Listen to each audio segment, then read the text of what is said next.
I said, "Get her out." The voice hit the sterile hospital corridor like an explosion, cutting through the air, slicing through the moment and stopping every nurse in their tracks. A woman moaned from a labor bed down the hall, but no one moved toward her. All eyes turned to him, the one shouting, Mason Whitaker, CEO, Millionaire. Cold. He stood there in a flawless charcoal gray suit, not a wrinkle in sight, not a single mark of distress on his face, as if his world wasn't about to welcome 3 new lives. But he wasn't there for joy. He was there to end it. Inside the labor room, sweat soaked the sheets. Beads ran down Naomi Whitaker's cheeks, mixing with tears. Her hands gripped the side rails of the hospital bed as another contraction tore through her. "Mason." Her voice cracked through pain and disbelief. "What are you doing?" I'm having your children." He didn't flinch. "You heard me," he said, calmly now. "Get out." Her heart thudded. This couldn't be real. They'd been married nearly 2 years. Sure, his family never fully embraced her. But they'd smiled at the wedding, toasted over champagne, played polite when necessary. But this was war. 2 security guards appeared at the door. Naomi tried to rise, but her body betrayed her. She was mid-labor, knees trembling, stomach cramping in searing waves. One of the nurses instinctively stepped forward. "She's in active labor.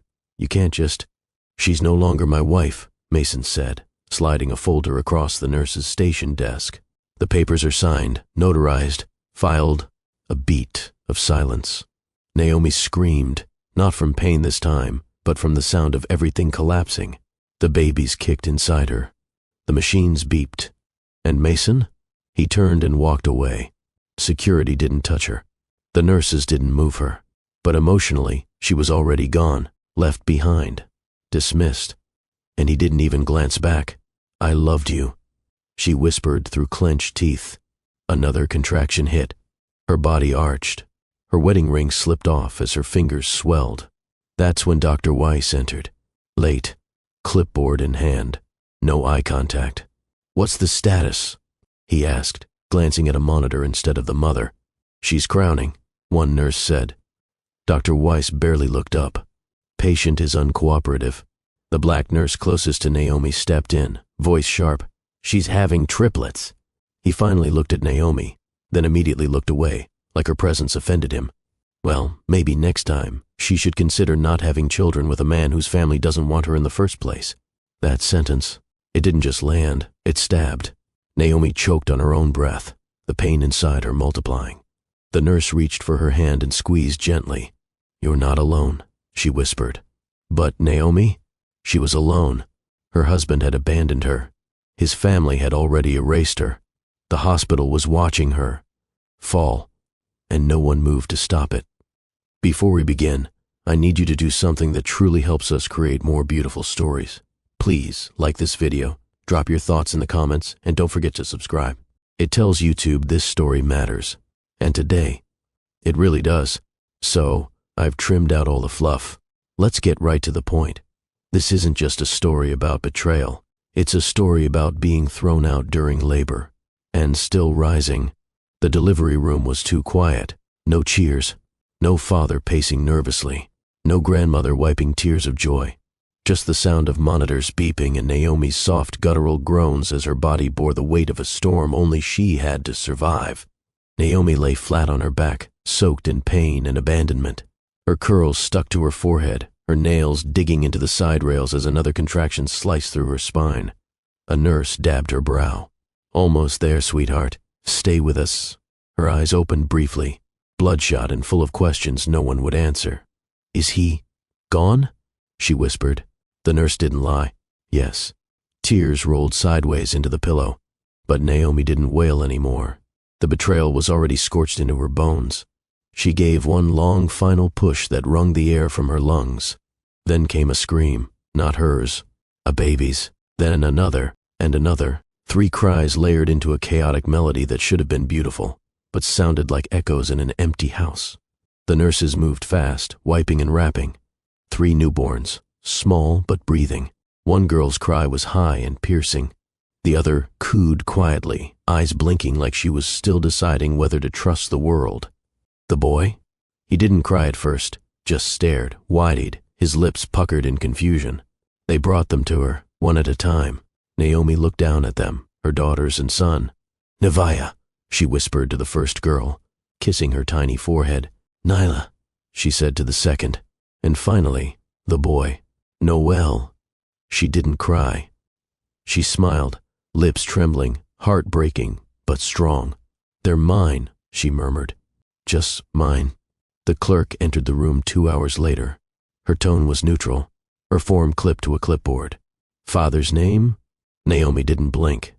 "Leave it blank." The woman hesitated. "It may affect." "Leave it blank," she repeated. "They don't have a father. They have a mother. That's enough." There was no need to document a man who had signed his exit papers while she was screaming through labor. 2 years earlier, Naomi sat at a dinner table with Mason's mother and sisters. They drank aged wine and wore fake smiles. "Such beautiful skin," one of the sisters said, twirling her glass. "I've always wondered what it's like to tan naturally." Mason laughed lightly. His mother added, "Of course, we always thought he'd marry someone who fit in." No one said the word out loud, but Naomi felt it. And later that night, when she cried into Mason's chest and asked him why he said nothing, his response chilled her. "I just don't want to stir the pot." Now here she was, boiled over, and alone. 36 hours later, Naomi stood in front of the discharge nurse, holding Noel to her chest, while Nyla and Nevaeh lay swaddled in the hospital-issued bassinets. "We're not allowed to keep you longer," the nurse explained flatly. "Policy." Naomi tried to ask about lactation counseling, insurance support, pain management, but the nurse just handed her a packet of leaflets and turned away. Another nurse, the kind-eyed one who had held her hand during labor, quietly walked her to the exit. "You got a ride?" she asked. Naomi shook her head. The nurse reached into her own purse. "Take this," she whispered, pressing a 20 into Naomi's palm. "There's a cab company that helps single moms. I'll call them." Outside, the wind cut across the concrete like glass. Naomi tucked her coat tighter around her chest. The babies were bundled in second-hand blankets, one pink, one green, one with faded cartoon ducks. The cab driver didn't ask questions, just smiled and helped her with the bassinets. Naomi stared out the window as the city passed by. No welcome home balloons, no nursery waiting, no husband pacing nervously, just her and them. She held Noel closer, kissed Nevaeh's soft cheek, and adjusted Nyla's cap. In her heart, something shifted. She wouldn't let this moment define her, but she'd never forget it either. Her late mother's voice echoed from memory, gentle but fierce. "Never give a man more than he's willing to protect. If he won't stand in front of you when fire comes, don't you ever hand him your soul." Naomi had made that mistake. Once, never again. That night, in a shelter that smelled of bleach and baby powder, Naomi lay in a cot, all 3 babies tucked beside her in a tight row like dominoes of destiny. She looked at the water-stained ceiling. Her voice was steady. "I don't care how long it takes. I will build something that no one can take away from us. I'll build it with my hands, with my hurt, and with my hope." She didn't need revenge. She needed results, and the journey started now. If you've ever had to walk away from someone who didn't value you, if you've had to raise something from nothing, tell us below. How did you keep going when no one showed up? And if this story is speaking to you so far, like, comment, share, and subscribe. Let's take this story all the way to the end. There's a kind of exhaustion that doesn't come from lack of sleep. It comes from surviving, from waking up every day and doing it all over again, with nothing but determination and diapers in your corner. That was Naomi's life. Not for a week, not for a month, for years. The shelter lights never fully turned off. There was always a flickering bulb, a crying infant, the sound of coughing through paper-thin walls. Naomi barely slept. The triplets kept her busy, but so did worry. During the day, she applied for every job that would overlook a resume gap. At night, she worked overnight cleaning shifts, mopping floors in office buildings that gleamed brighter than her future. She wore the same black sneakers until the soles wore out. In between bottle feedings and diaper changes, she memorized transit routes, cleaned other people's homes on weekends, and stacked coupons just to make it to the end of the month. Dollar store formula, generic diapers, discount bread. She learned to stretch $20 across 7 days. One night, a social worker offered to help her file for child support. Naomi shook her head. I'm not chasing someone who ran away the day they were born. She didn't want his money. She wanted dignity, and she'd earned that her way, not his. While the babies slept, in strollers, on blankets, sometimes in her lap, Naomi taught herself. YouTube tutorials, free business webinars, public library internet. She discovered e-commerce, branding, product design, and something clicked. Back when she was younger, her grandmother used to make herbal soaps and lotions using recipes passed down from the women in their family. Naomi still remembered the scents: lavender, honey, aloe. One night, while cleaning a janitor's closet, she found an old bar of luxury soap someone had discarded after one use. She held it up, smiled, and whispered, "Mine will smell better." And last, using a borrowed laptop at the public library, Naomi opened a free Etsy account. She mixed her first batch of soap in the shelter's shared kitchen, wrapped it in brown paper, hand-wrote labels. She called her brand Trinity Glow, one glow for each child, one glow for her. She didn't expect to go viral. She just hoped to sell 5 bars. Month 1, $230. Month 2, $800. Month 3, a mommy blogger with 5K followers posted her soap. Sales jumped to $4,000 in one weekend. She cried, not because of the money, but because for the first time people weren't just looking at her pain. They were buying her purpose. By year 2, she'd moved into a 1-bedroom apartment in a sketchy neighborhood, but it had locks that worked and a kitchen she didn't have to share. The triplets slept in bunk beds. She worked from the kitchen counter. Her days were long. Wake at 5 a.m., pack orders, walk the kids to preschool, run back and hand-deliver soaps to the post office. In between, she took calls with suppliers, designed her own logo, and updated product descriptions. She was building her life like a house, brick by bloody brick. By year 4, she'd taught herself search engine optimization. By year 5, she was getting regular press mentions from niche beauty influencers. She reinvested every dollar. No vacations, no nails, no new clothes, only more equipment, better packaging, and one goal: freedom. It happened fast. A single Instagram reel. A black mom with 1 million followers reviewing Naomi's Glow Balm. The caption read, "Made by a single mother of triplets. Black-owned. Powerful story. Even better product." Sales exploded. Naomi had to hire part-time help, a retired neighbor named Miss Felice and a local teen named Tiara. They worked out of her garage. She built a micro warehouse from scratch. She negotiated with Amazon and Target for shelf space. Her first commercial aired 6 months later, a 30-second spot showing her triplets helping her wrap soap bars.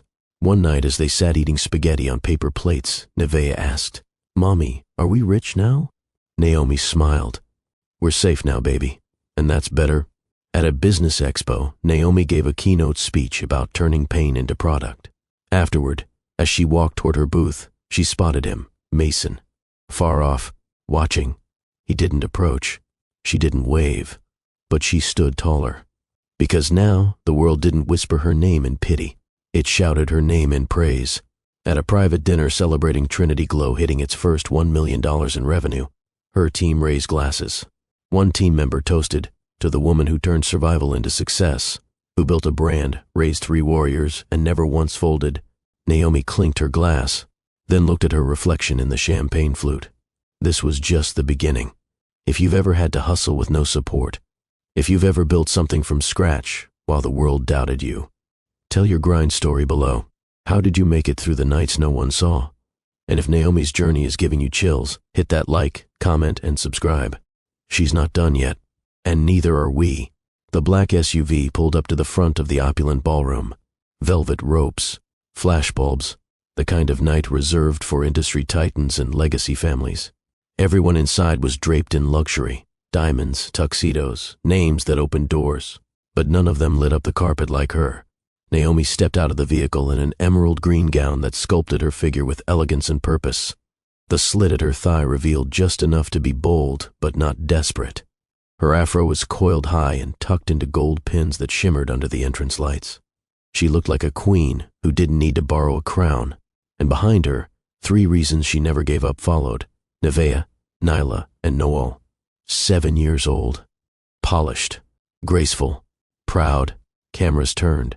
Guests stared. Whispers started. Inside, Mason Whitaker stood near the bar, swirling ice in a glass he hadn't even sipped from. His face was thinner than it used to be. His shoulders slumped slightly beneath the designer suit. The weight of bad press and broken partnerships had taken its toll.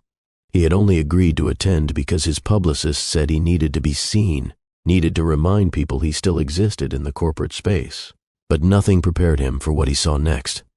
Her, Naomi, and the children he had never held. She didn't flinch when she saw him. She didn't adjust her walk, didn't lower her chin. She smiled at other guests, shook hands with executives, kissed cheeks with influencers. Her presence was magnetic, undeniable, and controlled. The triplets stayed close, greeting everyone with soft manners and confidence. They didn't look for a father. They had her. Mason watched them like a man who had sold his soul and realized far too late what it had cost. Mason's company had taken hit after hit, from employee lawsuits to insider trading scandals. The board had removed him from day-to-day operations. His name had started slipping off the headlines. His new marriage, the one his mother had orchestrated, had ended bitterly. His ex-wife took half. They never had children. She left with assets, but no warmth. And now, the woman he discarded?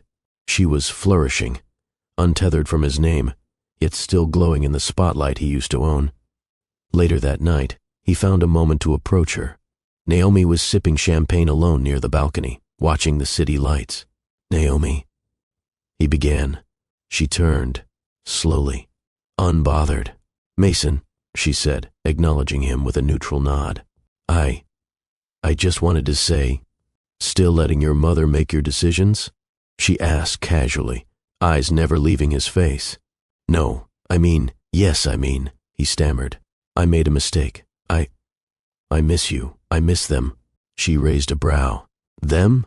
"The kids." She smiled then. Not kindly. "Name them," she said. His face tightened. "What?" "Name our children." He blinked. Sweat began to pearl at his temples. I know."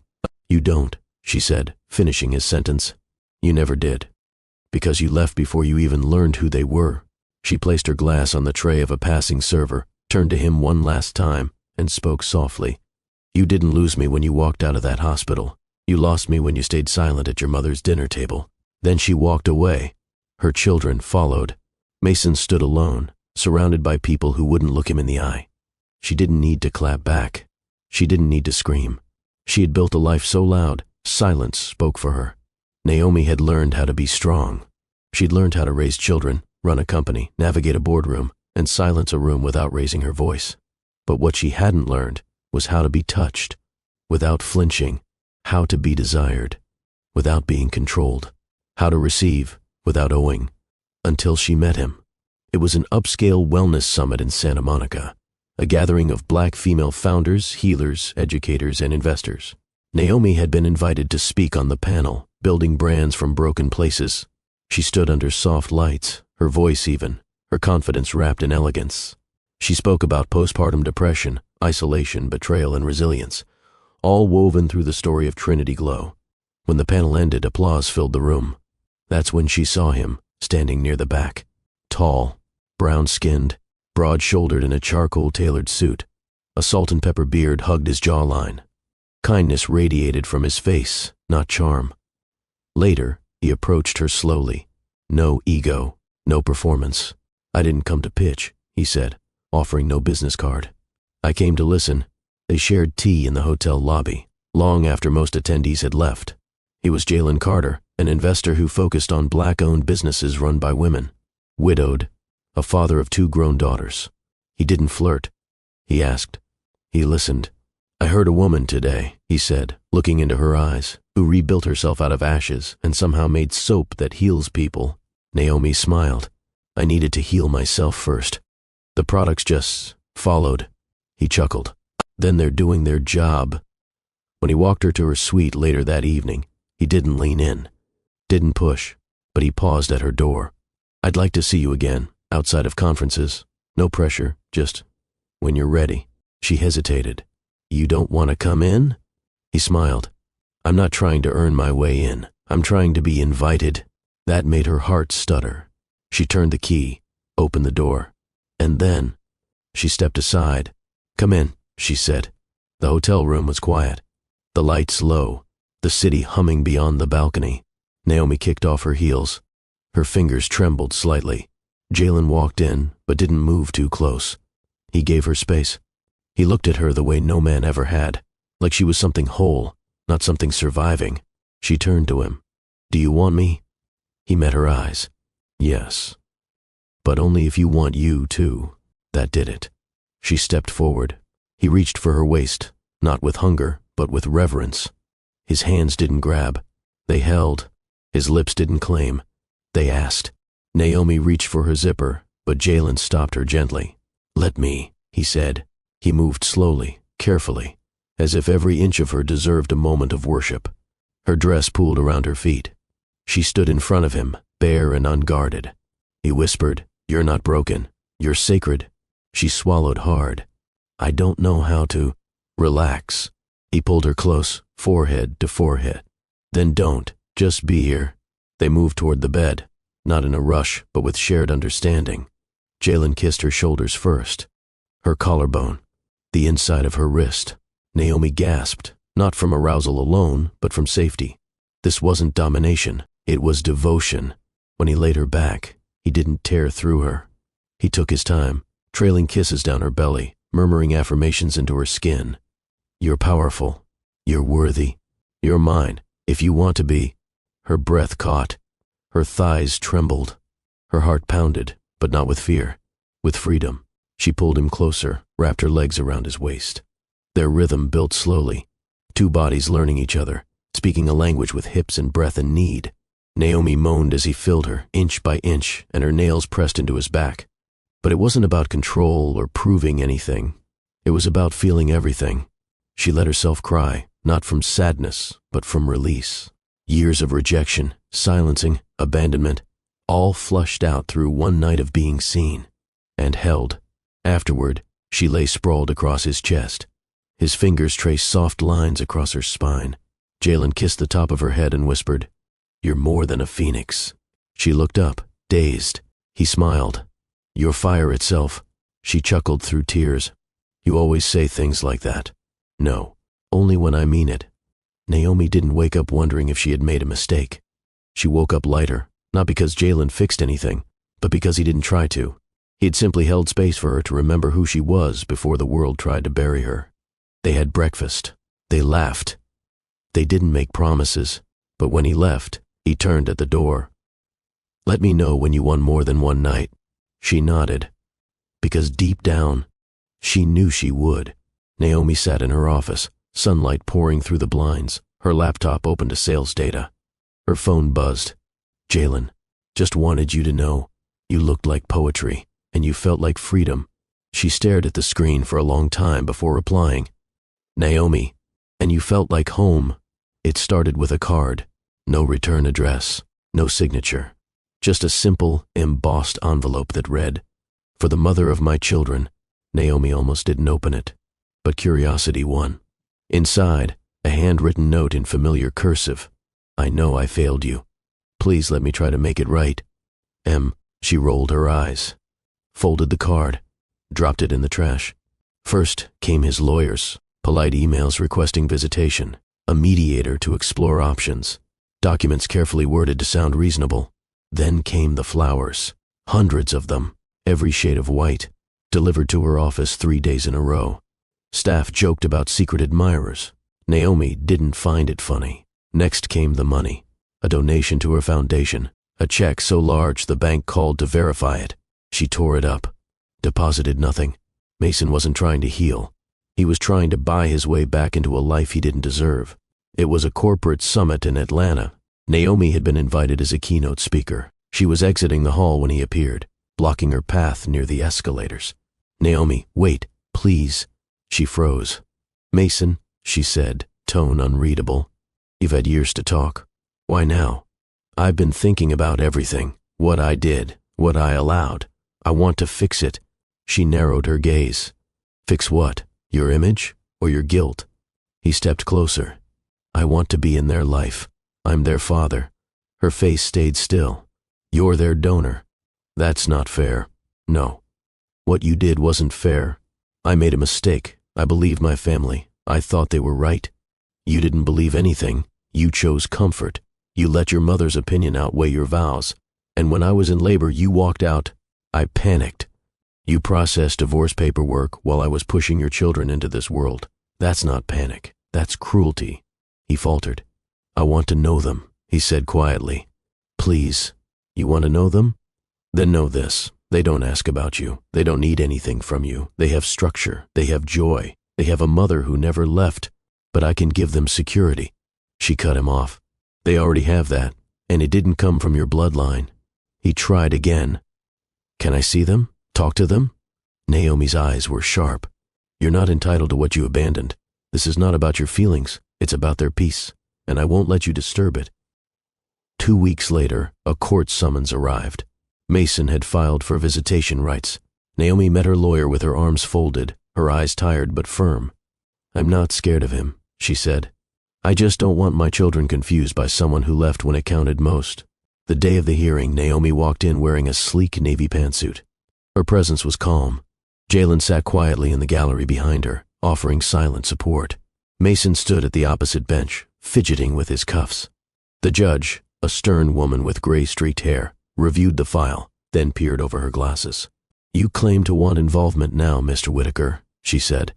"But you were not there at birth, not at their first birthdays, not when they were hospitalized at age 3, not when they started school." Mason shifted. "I didn't know how to." The judge raised a hand. "Parenting isn't about timing that works for you. It's about showing up, especially when it's inconvenient." He swallowed hard. The judge looked at Naomi. "Are the children aware of him?" Naomi shook her head. "They know they were born into love. They don't know the man who left before love could be proven." The judge nodded once. Petition denied. The cameras had left. The hallway was empty. Mason stood outside the courthouse, staring into space. His expensive shoes planted in reality for the first time in years. He sank onto the steps, elbows on knees, head in hands. He whispered, "I messed up everything." Naomi walked past him, straight-backed, unfazed. She didn't slow down, didn't turn back, because this wasn't about ego. It wasn't about revenge. It was about peace, and hers wasn't for sale. That evening, Naomi sat on the balcony with Jalen, a glass of red wine in her hand. The children were asleep inside, curled under blankets. He really thought he could just show up, she murmured. Jalen nodded. "Some people think regret equals rights." Naomi chuckled softly.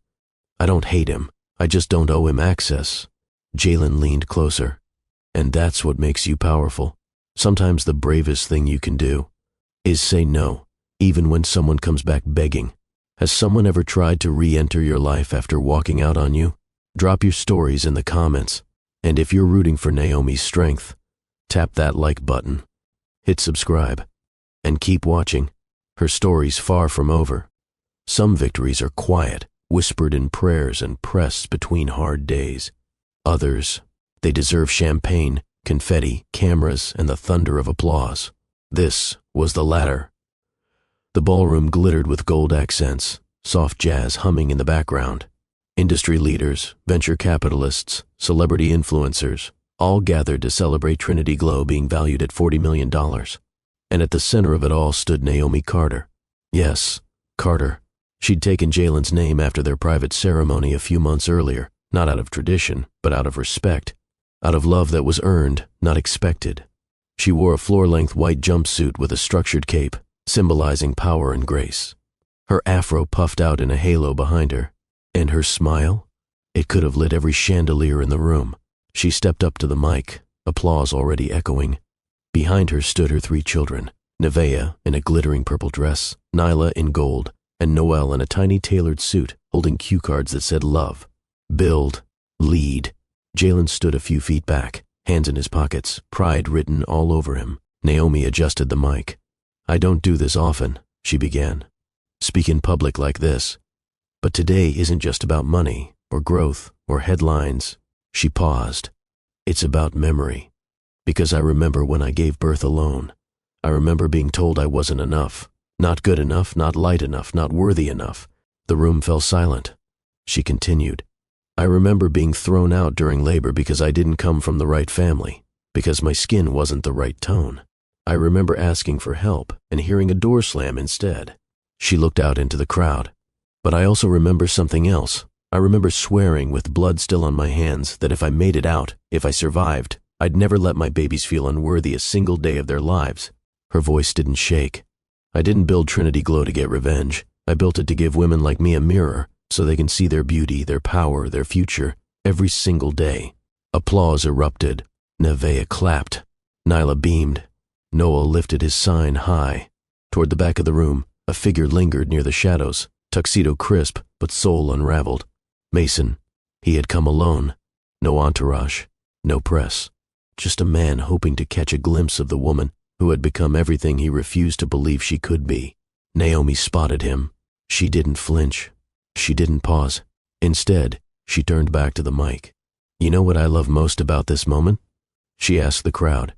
"It's not the valuation. It's not the applause. It's the fact that the only man beside me today," she turned to Jalen and reached for his hand, "is the one who stood beside my pain." Gasps swept the room. Then cheers. Jalen stepped forward, kissed her cheek, and whispered something only she could hear. Mason stood frozen, then slowly backed away. No one even noticed him leave. Later, as music played and glasses clinked, Naomi stood by the dessert table with her kids. Nyla held a mini cupcake. Noel was mid-sugar high. Nevaeh was asking for another round of sparkling grape juice. Jalen wrapped his arm around Naomi's waist. "You know," he said, "you didn't just win tonight." She smiled. "No? No. You reminded everyone what it looks like when a woman rewrites the ending." That night, Naomi opened an old leather journal from her shelter days. Inside, on one of the earliest pages, was a scribbled entry. "One day they'll say I came from nothing, but I'll know I came from pain, grit, and God. I'll build something that honors all three." She closed the journal. It was no longer a dream. It was her reality. The theater was packed. Rows of scholars, entrepreneurs, activists, students, all gathered under the soft red lights of the TED stage. The talk was already trending online, even before Naomi Carter stepped into the spotlight. But what no one expected, she didn't walk out alone. As the host welcomed Naomi to the stage, murmurs began. Because she didn't step forward as just a founder or a speaker. She stepped forward as a mother, flanked by her 3 children. Nevaeh, in a white blouse and denim overalls, held a sign that read, "Love." Nyla wore a lilac jumpsuit and held one that said, "Truth." Noel walked in last, proud in his black suit, his card reading, "Future." They lined up beside her as the room rose to their feet. Naomi's heels clicked softly across the red circle as she turned to the mic. "7 years ago, I was pushed out of a hospital bed while in labor." Gasps echoed. "I was left bleeding, alone, because I was the wrong color in the wrong family, and my worth was disposable to people who didn't understand power when it's wrapped in brown skin." Her voice was clear, not bitter, but firm. "I didn't give this talk to relive pain. I came to expose tradition. The kind that tells women they're only valuable if someone claims them. The kind that punishes women for surviving what they didn't cause." She looked to her kids. "And the kind that says children born outside of approval deserve less love." She stepped aside, nodding to Noel. He stepped up to the mic, confident, sure. "My name is Noel. My mom had me and my sisters alone, but she never made us feel like we were missing anything." The crowd leaned in. "She made us feel strong. She built a business while holding us on her back. We watched her cry, and then watched her win." He stepped back. Applause swelled. Nevaeh took her turn. "I used to wonder why we didn't have a dad around," she said, "but then I realized we had a whole kingdom. Our house was full of love. And our mom, she made it safe." Finally, Nyla walked forward. Her voice was soft but steady. "She told us never to chase people who don't cheer for you. And she showed us what it means to choose yourself, even when no one else does." The room stood. The applause was thunderous. When the clap softened, Naomi stepped back to the mic. "This isn't a story about heartbreak," she said. "This is a story about what happens when you refuse to let heartbreak define you." She held up her own card, which read, "Truth over tradition." Because tradition said, I should have gone back to the man who left me. It said my children needed his name, his validation, his money. She looked straight into the cameras. But I chose truth instead. And the truth is, we're thriving without him. The video hit the internet like lightning. Clips of the children's speeches trended on Instagram and TikTok. Twitter blew up with hashtags, hashtag truth over tradition, hashtag she never went back, hashtag royalty in real time. Within 24 hours, the talk hit 18 million views. By the end of the week, 40 million. Comments flooded in. She gave birth in betrayal and raised brilliance. Her no was louder than his apology. This is what royalty looks like. Not crowns, but character. In a downtown hotel, Mason sat in silence, watching the talk on his tablet. He had no words for it. No excuses left. Just the weight of knowing the story wasn't his to rewrite anymore. He turned off the screen when Nyla said, "She never went back." Back in their home, Naomi and the kids were eating takeout on the living room floor. Jalen entered with a laptop. "You're trending again," he teased. Naomi rolled her eyes playfully. "I didn't plan to trend. I just wanted to tell the truth." He sat beside her, kissed her cheek. And sometimes, truth is the most powerful thing a woman can carry. That night, as Naomi tucked Nevaeh in, the little girl asked, "Mommy, do you think Daddy saw the video?" Naomi paused. "I'm sure he did. Do you think he's mad?" "No," Naomi said gently. "I think he's learning." Nevaeh snuggled into her pillow. "Good. I hope he learns how to love someone like you." Naomi kissed her forehead. "I hope he learns how to love himself first." Later, in the quiet hours, Naomi opened a fresh page in her leather journal. She wrote, "Let the world keep its traditions. I have truth. Let them write rules, I'll write legacy. Let them call me abandoned. My children call me home. There are moments when people think the right apology, the right timing, the right regret can undo years of absence. But regret isn't redemption." And Naomi had already chosen forward. It came as a voicemail. No drama.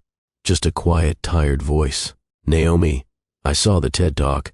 I know I don't deserve a reply, but I just wanted to say you were extraordinary, and I'm sorry, not just for leaving, but for not seeing you.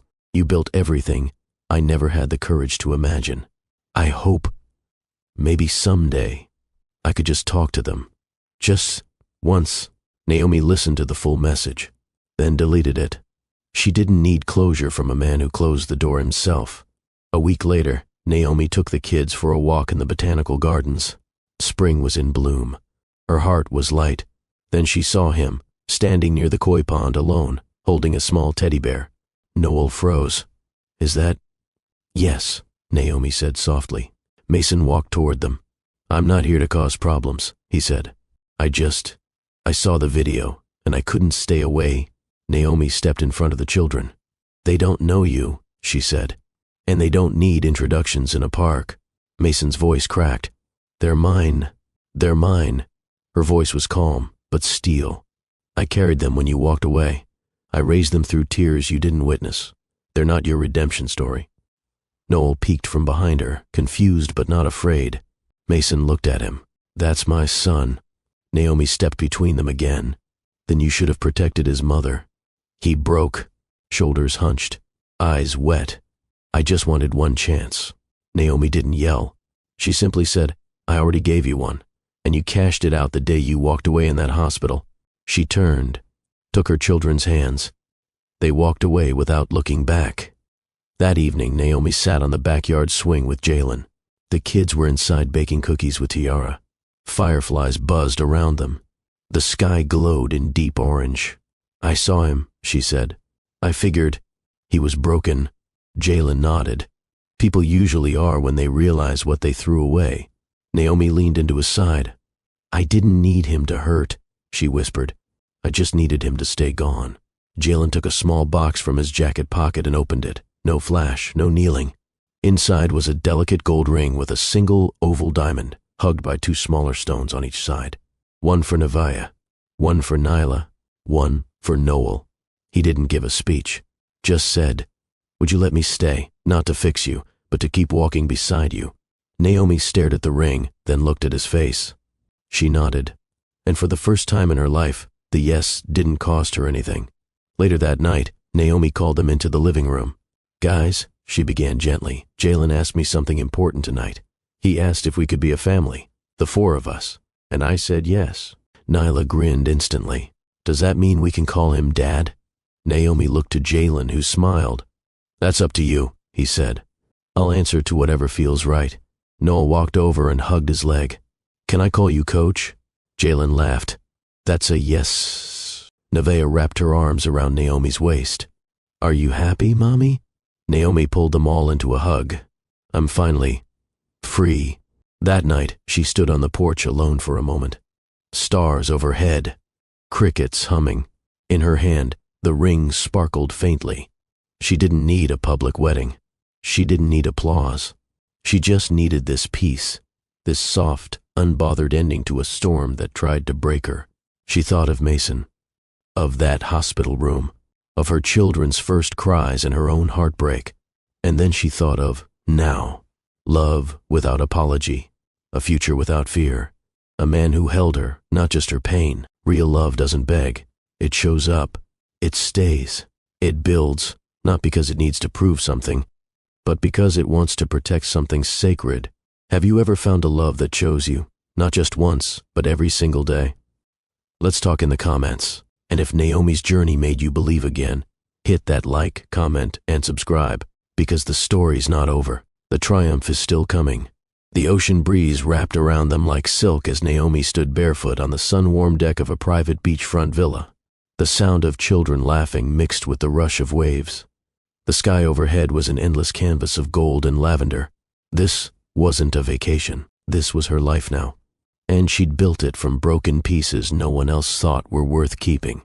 Trinity Glow had expanded into international markets. Her foundation for single mothers, First Light, had opened 3 new locations. But none of that compared to this, a family retreat she'd planned with care. No publicists, no photographers, just quiet mornings, belly laughs, and sandy feet. Jalen grilled on the patio. Noel raced a kite across the sand with Tiara's little brother. Nevaeh journaled on the hammock, her hair in a giant puff. Nyla was practicing a TikTok dance barefoot in the grass. And Naomi? She was at peace. That evening, Jalen took her hand and led her down to the shoreline. You don't stop, do you? He teased. She smiled. Not unless you distract me. He did, with a long kiss, with a blanket on the sand, with skin to skin, slow, soft, secure. Under the stars, he didn't just hold her. He praised her. You're not the woman who was abandoned, he whispered. You're the woman who birthed royalty. Back at home, life resumed, not as a grind, but as a flow. Noel started a coding club at school. His teacher said he had CEO energy. Nevaeh joined a youth poetry circle and performed a piece titled Unbent. Nyla designed her first product line, lip balms for kids, inspired by Trinity Glow. Naomi never pressured them to be perfect. She just gave them room to bloom. And every night before bed, they said their affirmation together. We are not waiting to be chosen. We are already enough. Naomi's first book debuted that spring, thrown out during labor. It hit first within days. In the opening pages, she wrote, I was discarded at my most vulnerable, but I rose at my most powerful. I was never meant to fit in. I was born to build, not walls, but tables long enough for every woman who's ever been told she's too much. She didn't tour the country. She didn't do talk shows. She let her story travel on its own wings. Later that year, a charter school in her hometown was renamed Naomi Carter Academy for Excellence. When she arrived at the dedication, the students lined the hallway with hand-painted signs that read, Thank you for choosing strength. You gave us hope. You are our mirror. She cried for the first time in public since the TED Talk. This time, not from grief. From grace. Somewhere in another city, Mason was mentioned in a quiet article about real estate losses and silent exits. No drama, no redemption arc. Just a man who watched his legacy walk away in heels and never come back. He no longer trended. He no longer mattered. And Naomi? She never looked back. 1 year to the day after their first TED Talk, Naomi returned, this time as moderator for the youth panel. Her triplets were the featured speakers. Noel stepped to the mic first. My mom didn't just raise us. She built a future around us. Nyla added, We didn't grow up with a castle. We grew up with courage. Nevaeh closed it out, and she never went back. Not because she couldn't, but because she already had everything worth keeping. I used to think surviving would be enough, but survival is just the first chapter. The real power is writing the rest of the story, not with bitterness, not for applause, but for every girl still sitting in that hospital room, wondering if she'll ever be whole again. She didn't rise for revenge. She didn't win by shouting louder. She simply built so high, no one could reach her with shame anymore. If you've ever been left behind, if you've ever started from scratch, if you've ever had to choose yourself when no one else did, this crown was always yours. Drop a love in the comments if you're claiming it now. Like, subscribe, share this story. Let's fill the world with queens who know their worth.